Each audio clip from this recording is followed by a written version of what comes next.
یا اللہ مجھے اوروں کے عیب نہ دکھا، مجھے توفیق دے کہ میں خود کی اصلاح کر سکوں۔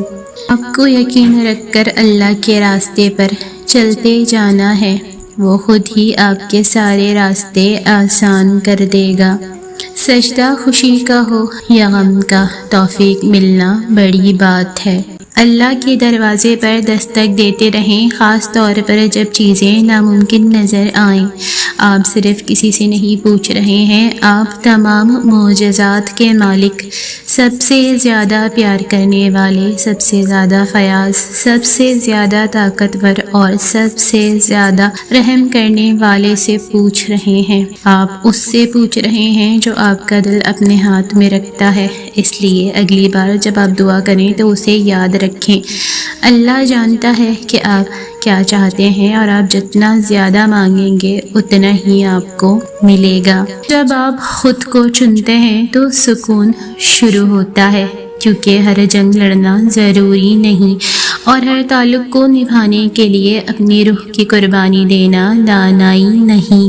اصل پختگی یہ ہے کہ آپ جان لیں کب پیچھے ہٹنا ہے، کب خاموش رہنا ہے اور کب فاصلے کو بحث پر ترجیح دینی ہے۔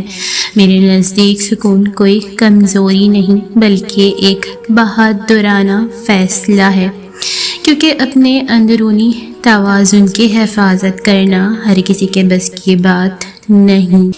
دل کا سکون نہ دولت میں ہے نہ شہرت میں ہے، سکون تو صرف اللہ کے ذکر میں ہے۔ کچھ دعائیں لفظوں کے لبادے میں نہیں آتی اور نہ ہی الفاظ کے پہناوے میں، بس رب کے روبرو سجدے میں سسکیوں کی نظر کی جاتی ہیں اور پھر اطمینان قلب مل جاتا ہے، کیونکہ بات کاتب تقدیر کو سنا دی گئی ہوتی ہے اور وہ بہترین فیصلہ ساز ہے۔ ہم سب انسان ہیں، ہم سب ٹوٹتے ہیں، ہم سب بکھرتے ہیں، مگر ہم میں سے کامیاب وہ ہے جس نے خود کو سمیٹ کر سنبھالا اور اٹھ کھڑا ہوا، کامل عزم اور یقین کے ساتھ۔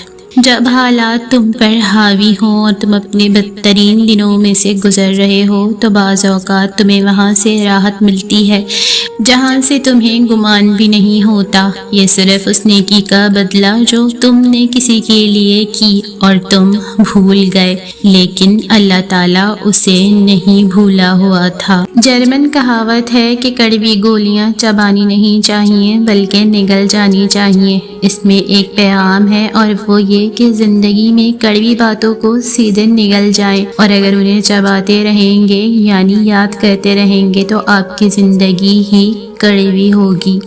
اپنے رب پر یقین رکھیں کہ آنے والے دن بہت اچھے ہوں گے۔ اگر آپ بہت زیادہ کرب اور اذیت میں ہیں تو یقین رکھیں یہ مشکل وقت بھی گزر ہی جائے گا۔ بس خود کو ہر حال میں، ہر آزمائش میں مضبوط رکھنا ہے اور بے یقینی اور نا امیدی میں نہیں رہنا ہے۔ اگر آپ کے مقدر میں آسانیاں اور خوشیاں لکھی ہیں تو آپ کو ضرور مل کر ہی رہیں گی۔ اپنے اللہ پاک سے اپنا رشتہ مضبوط رکھیں۔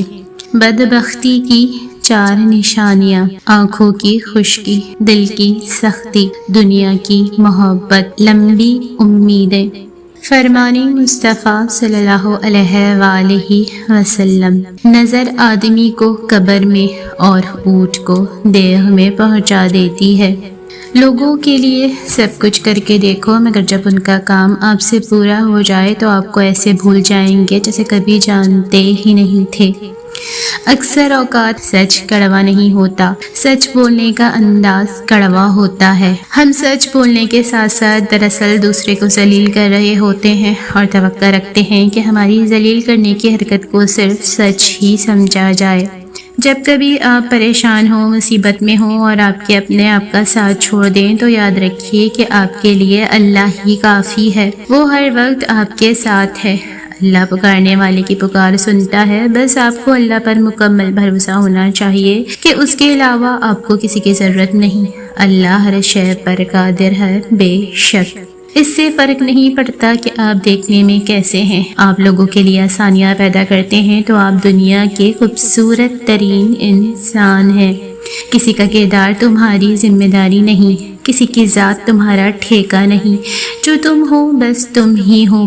اپنے آپ پر توجہ دو، لوگوں کے بارے میں زیادہ وہی سوچتے ہیں جن کی اپنی کوئی ذاتی زندگی نہیں ہوتی۔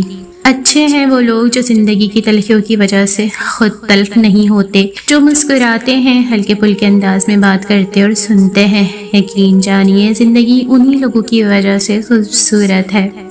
جتنا آپ کی زندگی میں مشکلات ہوں گی، جتنے چیلنجز ہوں گے، اتنے ہی آپ مضبوط بنیں گے۔ بس آپ نے رونے دھونے والا انسان نہیں بننا، ہر مشکل کو صبر کے ساتھ برداشت کرنا ہے۔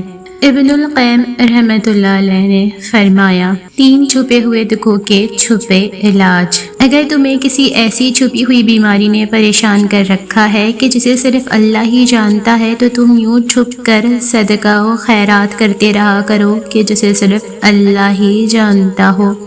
اگر تمہیں کسی ایسے چھپے ہوئے غم نے نڈال کر رکھا ہے کہ جسے صرف اللہ ہی جانتا ہے، تو تم یوں چھپ کر توبہ استغفار کرتے رہا کرو کہ جسے صرف اللہ ہی سنتا ہو۔ اگر تمہیں کسی ایسے صدمے نے ہلکان کر رکھا ہے کہ جسے صرف اللہ ہی جانتا ہے، تو تم آدھی رات کو اٹھ کر یوں 2 رکعت نماز پڑھا کرو کہ جسے صرف اللہ ہی دیکھتا ہو۔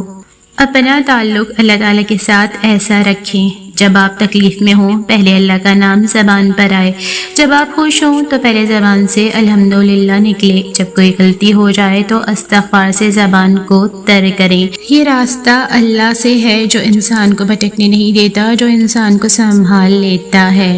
سید ابن عباس رضی اللہ تعالیٰ عنہ سے مروی ہے کہ رسول اللہ صلی اللہ علیہ وآلہ وسلم نے ایک شخص کو نصیحت کرتے ہوئے فرمایا، 5 چیزوں سے پہلے غنیمت جانو۔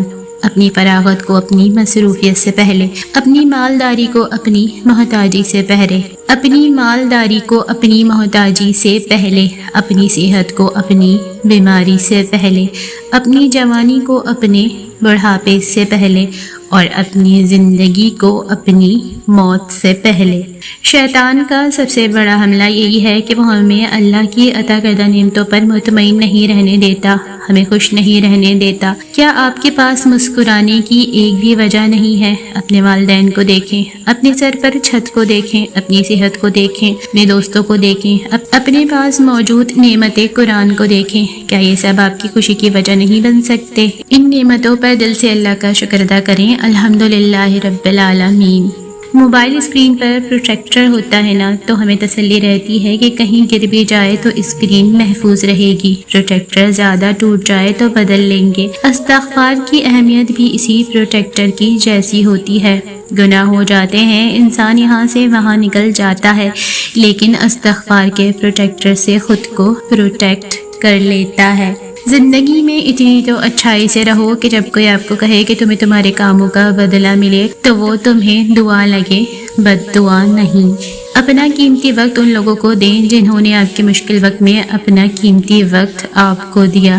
انسان خود 1000 غلطیاں کرے مگر خود سے پیار کرنا نہیں چھوڑتا، مگر دوسرے کی ایک غلطی کو نفرت کی وجہ بنا لیتا ہے۔ سونے کی چڑیا۔ امام غزالی رحمۃ اللہ علیہ فرماتے ہیں، اگر تمہیں ایسا دوست مل جائے کہ جس کی صورت و سیرت تمہیں اللہ کی یاد دلائے تو اس کی صحبت کو نعمت سمجھو۔ عقل مند کے لیے ایسی صحبت سونے کی چڑیا کی مانند ہے۔